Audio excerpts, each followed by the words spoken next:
भवन अमंगलहारी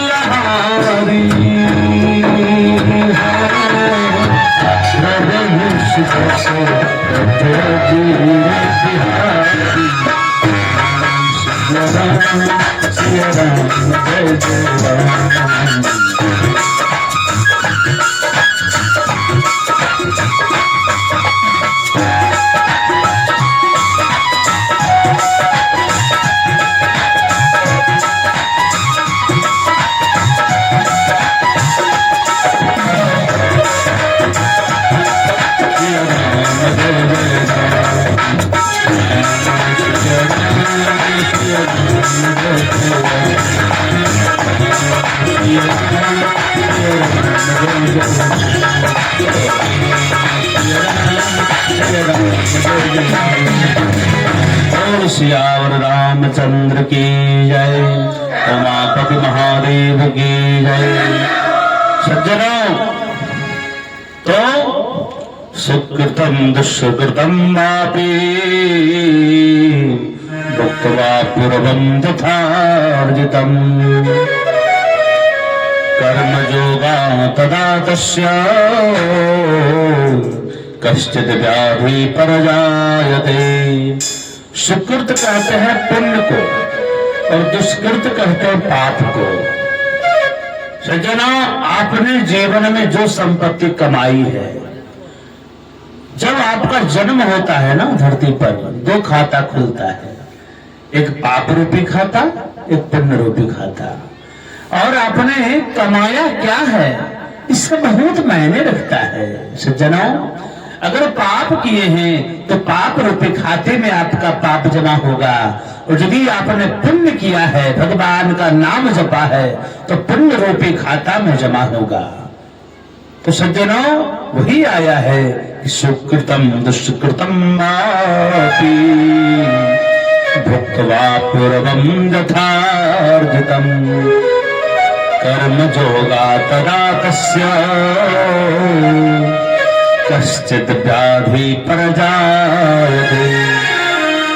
जीवन भर जो आपने कर्म किया है, तो अंतिम समय में कर्म जोगा तदा, कर्मों के जोड़ से उस समय व्याधि परजायते, अंतिम समय में जब कष्ट होता है ना, देखिएगा सज्जनों आप लोग, जब देखिएगा कोई प्राणी मरने वाला है, तो उसके 6 महीना पहले कई लोग जो होते हैं ना, साल भर पहले खाट पर पड़ जाते हैं, और साल 2 साल 3 साल वर्षों तक खाट में रहते हैं। क्यों रहते हैं?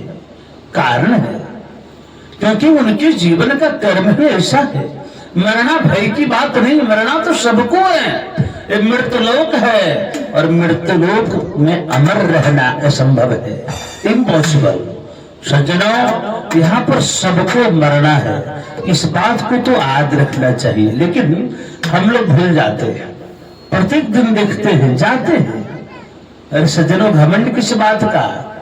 उस श्मशान में जाकर देखिए, उस मिट्टी में कितने सिकंदर का राख मिल चुका है, और तो घमंड भी राख हो जाता है।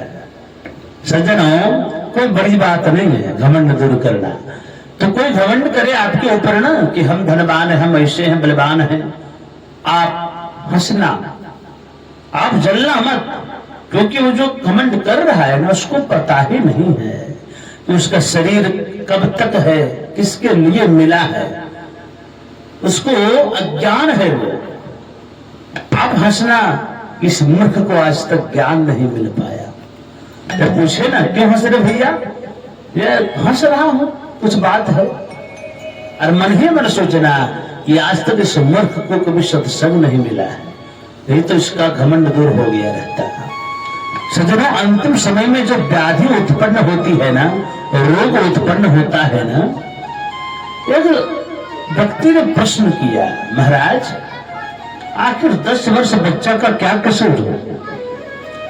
10 वर्ष बच्चा क्या पाप किया है? किडनी फेल हो जाता है। 10 वर्ष बच्चा का हार्ट अटैक हो गया, 10 वर्ष बच्चा का बीपी बढ़ गया, शुगर हो गया। क्यों महाराज? न खाया है न पिया है, न कोई मांस वगैरह खाया है न पिया है, क्यों कैसे हो जाता है? सज्जनों, बात ये आती है कि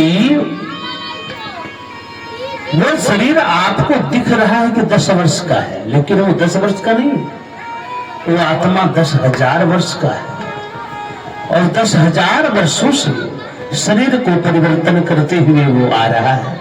इस जन्म में आपने देखा एक बच्चा का रूप मिला है, तो वो किसी न किसी जन्म में कर्म किया होगा, गलत कर्म हुआ होगा, वो समय भोग नहीं पाया तो यहां भोग रहा है।